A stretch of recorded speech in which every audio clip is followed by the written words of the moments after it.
going, hey there, YouTube, we're going to cover everyone's favorite topic, abortion. I mean, Israel. We're going to jump on in here. There's interesting two things happening. The incredibly right-wing, authoritarian, theocratic government coalition that has taken over Israel, Bibi and this psychopath from Human Centipede have, kind of formed a coalition. So we have this, increase in violence and increase in settlements.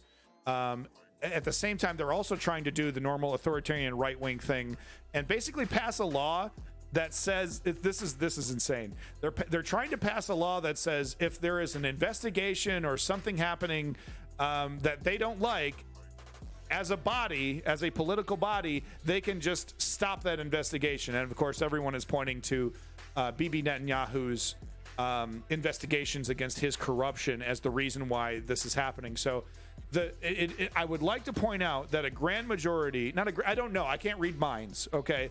But a lot of people in the crowd that are protesting against the Israeli government fully agree with the Israeli government's apartheid project against the Palestinians.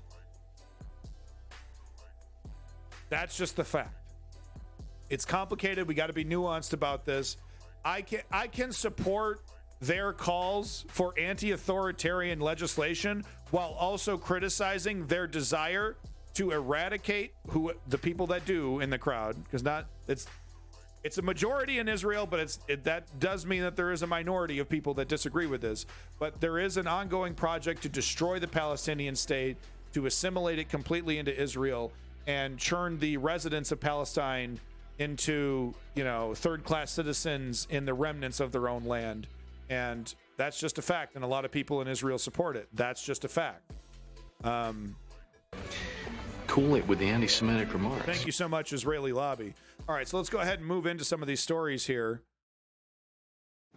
I'm here to demonstrate and to sound my voice against the dictatorship that they established here in the name of the so-called law, judicial reform. It's not a judicial reform, it's a revolution. Judicial reform.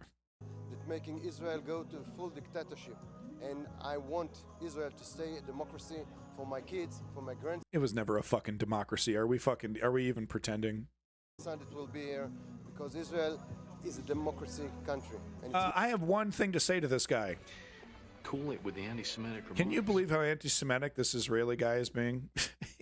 he's criticizing the Israeli government. That's about as anti-Semitic as it gets. Must stay as one. I am here to protest against the reform in the law and to protest against our prime minister, that we call him crime minister. Yeah, exactly right. He's becoming a dictator, and we don't want dictatorship. We want democracy back. They were voted in by a majority. I think, I don't think the elections were rigged. This is what people voted for. This, it's also fair to say there's a lot of people that don't, that had an opinion otherwise that didn't vote.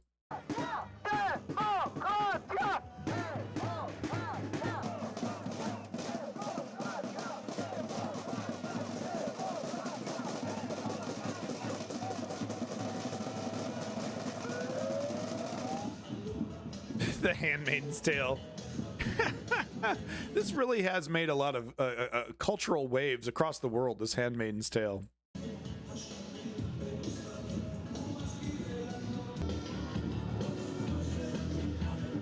Okay, well, I really don't know what to tell these people. They voted for this shit.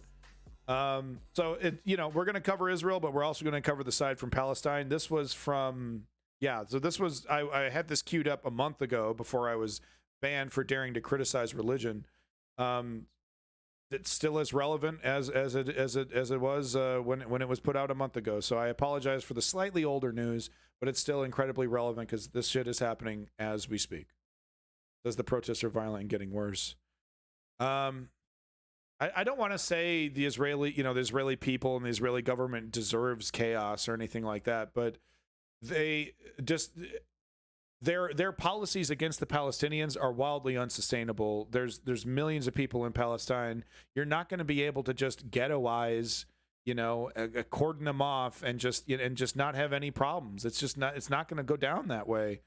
And the sooner Israel realizes that, the better. And then in terms of the authoritarian bent, yeah, that's what you get when you vote in hardcore, unashamed right wingers that proudly dehumanize others and use violence to get what they want. I mean, it's a double-edged sword. Yeah, you get the authoritarian strongman who says all the things you like, but yeah, the moment he does something you don't like, you got no fucking option. Maryam al-Zuwaidi and 9 members of her family used to live here before Israeli missiles turned their home to rubble. During fighting with the Islamic Jihad group in August 2022, they lost everything. Because we're on the border, all the shells and missiles intercepted by the Iron Dome fall on us. So when the Israeli strikes began, we quickly rushed out of our home along with our neighbours. The next day, we sent my son back to fetch some belongings for the children, but he found our home completely destroyed. And it wasn't the first time. In 2014, al-Zuwaidi's home was partially damaged in an Israeli airstrike and repaired by the UN Relief and Works Agency for Palestine refugees. These days, Maryam, her children and grandchildren live together in a rented apartment, which is all they can afford. Most buildings here have been rebuilt since they have been damaged in previous conflicts, and those living in this neighborhood fear for their lives because they're forced to flee their homes every time violence escalates. Entire neighborhoods on Gaza's northern and eastern borders are constantly under attack. Families say they are hit by shells from Israeli tanks and bullets from machine guns. Sometimes farmers' land is bulldozed and shepherds take cover from gunfire. Not far from what used to be Maryam's home, Yahya Abaid and his family have returned to theirs.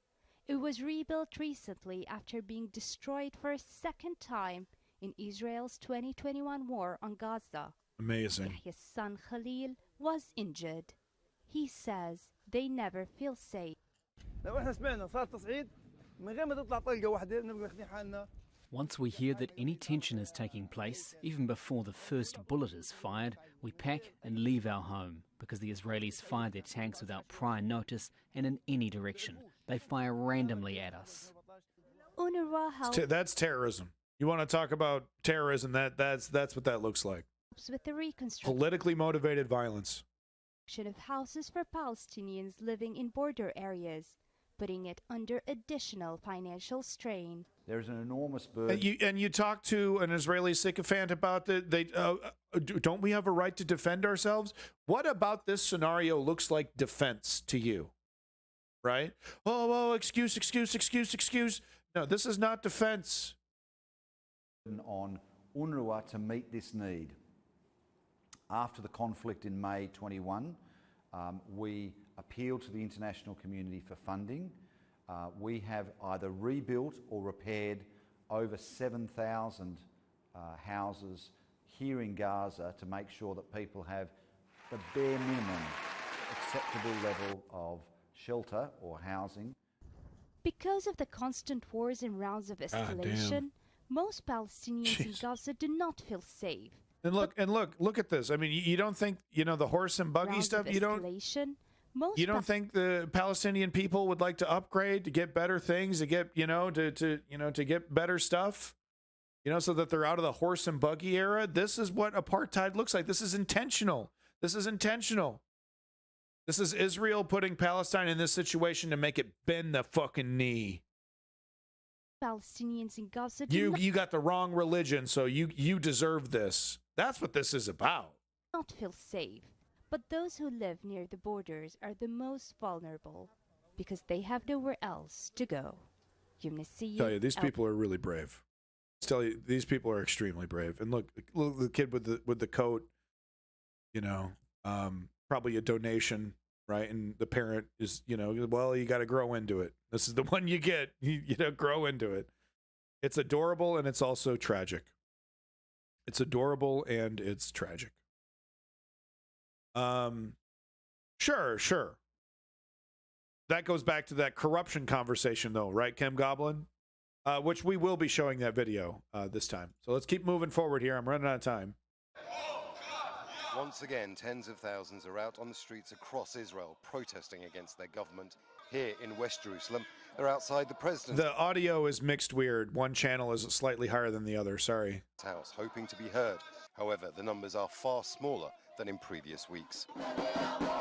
Every Saturday they gather, calling this... I wouldn't doubt though that maybe the people in this crowd that are protesting, I wouldn't doubt that there's a lot of pro-Palestinian sentiment in this crowd. Just you know, politically motivated and activated people who are protesting against right-wing governments. They're probably going to have a little more nuanced opinions than your average, you know, non-participant, you just go along to get along citizen of Israel. But who knows? Like I said, I can't read minds.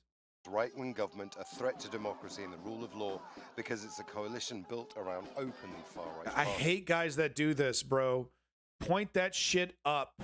Point that. You ever been in a crowd where some dickhead is? Look at what he's look where he's pointing that fucking thing. Full blast, full volume, blasting it directly into the crowd. Bro, fuck you. Stop. Around openly far-right You're hurting parties. people. It's worth noting these protests are just about Israel. Not many here are talking about the Palestinians, the stalled peace process, or continued occupation. Although their numbers are significant, they don't appear to represent the majority of Israeli society. No, they don't. I think right now it is a vocal minority. We don't know what the majority of Israelis believe because the issues we're dealing with are very complex. And the people we're seeing protesting are people in the economic world, high-tech, lawyers, journalists, people who feel the threat, who understand what this means for the change of Israel's legal regime and the demise of Israel's democracy, of moving on the path of Hungary and Poland and perhaps other countries that have moved into a system of weakening our democracy. The government's less than 2 months old and therefore too early for polling data, but it would seem the majority of the electorate still supports the government of Benjamin Netanyahu. Yeah. I am supporting the changes this government makes. This country isn't moving. There are people who aren't letting it move. They must give this government the chance to change things. I'm right-wing. The government should be a right-wing one as well. Even the protesters are in the minority right now, but they are hoping that will change and they'll become more mainstream. But here, that still means hardline conservatives. The end game for the protesters here is to force a new election.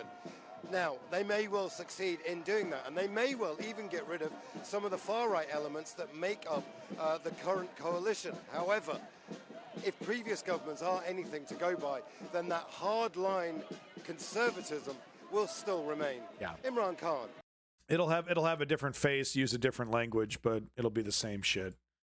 You know, Netanyahu, Netanyahu wants to slowly creep, and the human centipede guy wants to go right now. Okay, we're not doing that one. That one's old. Okay, last one with Israel here. Israeli forces kill 6 in West Bank raid. So this happened just 3 days ago. So this just gives you an idea of the escalation of violence. What they want Palestine to respond with a full intifada. That's what Bibi Netanyahu and the other guy want. They want a villain. They want to say, we have no time to worry about your stupid concerns of democracy. We're fighting a war. We're protecting Israelis.